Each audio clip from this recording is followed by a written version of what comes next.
Hello, my name is Sonali and I welcome you all to this week's Sunday special episode of Around the World in 7 Days.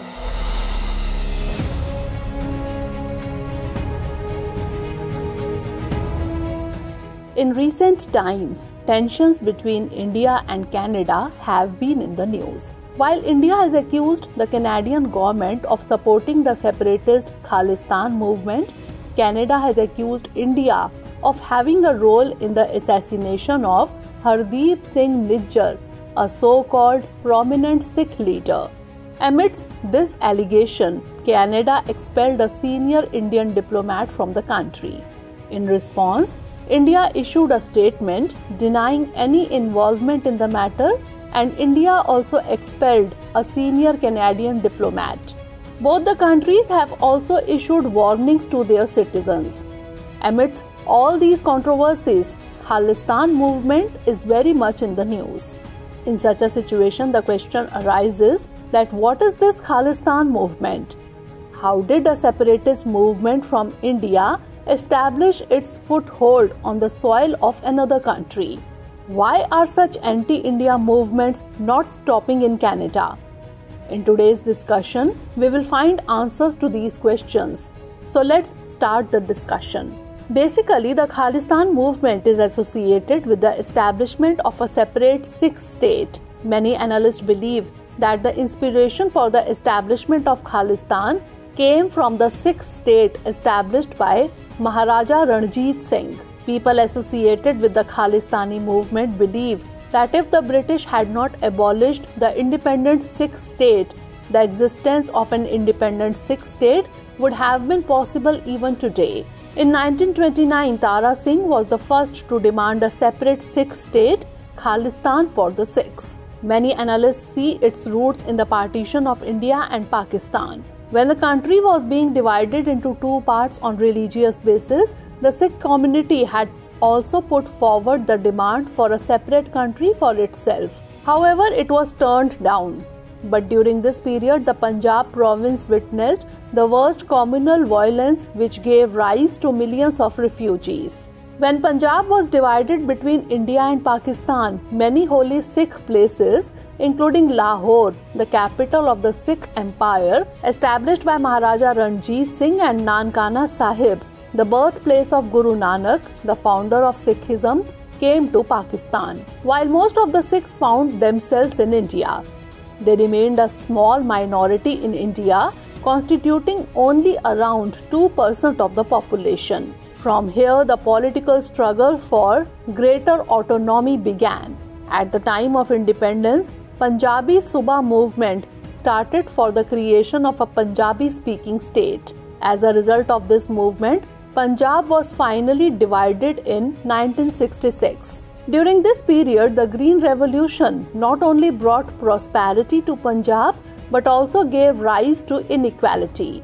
Later, many people publicized the Satluj River water sharing issue, saying that Sikhs were being discriminated against. The effect of all this was that gradually the Khalistan movement started turning into a separatist movement. This rapidly growing movement intensified its efforts to garner support outside India also. There was already a large population of Sikhs in Canada, America, and England. In such a situation, this Khalistani movement started getting support from these countries. Pakistan also played a big role in this. It starts from 1970, when Talwinder Singh Parmar from Punjab took Canadian citizenship. Later in the year 1971, Dr. 𝐃𝐫𝐢𝐬𝐡𝐭𝐢 left Punjab and went to London and declared himself the president of Khalistan. Pakistan's military dictator General Yahya Khan supported Chauhan. After the crushing defeat in the Bangladesh War in December 1971, Pakistan further increased its support. In 2021, according to a book written by Canadian journalist Terry Milewski, support for Khalistan was pushed by former Prime Minister of Pakistan, Benazir Bhutto. According to this, Bhutto met Khalistan representatives in New York and invited them to visit Nankana Sahib. Around this time in the year 1973, a demand for autonomous Khalistan was made in India through Anandpur Sahib Resolution. India-Canada relations became tense when India conducted nuclear tests in Pokhran in 1974. During this period, many Sikhs alleged persecution in India for pro-Khalistan activities and demanded Canadian citizenship. Here in 1978, a Khalistani organization, Babbar Khalsa International, was established by Talvinder Singh Parmar in Vancouver, Canada. Surjan Singh Gill established the Khalistan Government in Exile office in Vancouver in 1982. It also issued Khalistani passports and currency. The Prime Minister of Canada at that time was Pierre Trudeau, who is the father of current Canadian Prime Minister Justin Trudeau. In 1981, Talvinder Singh Parmar was accused by India of murdering 2 Punjab police officers. In this regard, the then Indira Gandhi government demanded the extradition of Parmar, but it was turned down by Pierre Trudeau. Support for Khalistan among expatriate Sikhs received a further boost when India launched Operation Blue Star in June 1984. Later, the riots that followed the assassination of Indira Gandhi forced many Sikhs to leave the country. In such a situation, the demand for Khalistan became more intense and it also started getting emotional support. In 1984, it was announced by Babbar Khalsa in Calgary, Canada, in front of many Canadian Sikhs that Air India planes would fall from the sky. But Canada did not take these matters seriously. On June 23, 1985, Air India Kanishka aircraft took off from Montreal, Canada. It was to go to Bombay via London, but on the way the plane exploded off the coast of Ireland and a total of 329 people on board died, including 270 Canadian citizens. On the same day, another accident happened at Tokyo airport. 2 people were killed in this also. Actually, this incident was also planned by Babbar Khalsa organization, which was to be carried out in the plane. But due to daylight saving in Canada and Japan, the time match could not be done and the bomb exploded even before it could get placed in the plane. Despite such a big accident, out of the 9 suspects, only one person, Inderjeet Singh Rayat, who had made the bomb, was punished. It was only after 21 years, when the Judicial Commission was formed, that people came to know that the Canadian police and security agencies already knew a lot of the information. Parmar died in a police encounter in India in 1992. The Jain Commission formed after this said that a conspiracy was also hatched by him to assassinate Rajiv Gandhi.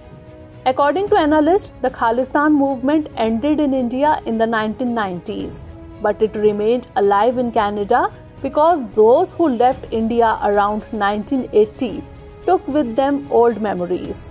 Those times were not forgotten by them, although it is wrong to say that all Sikhs in Canada are Khalistanis.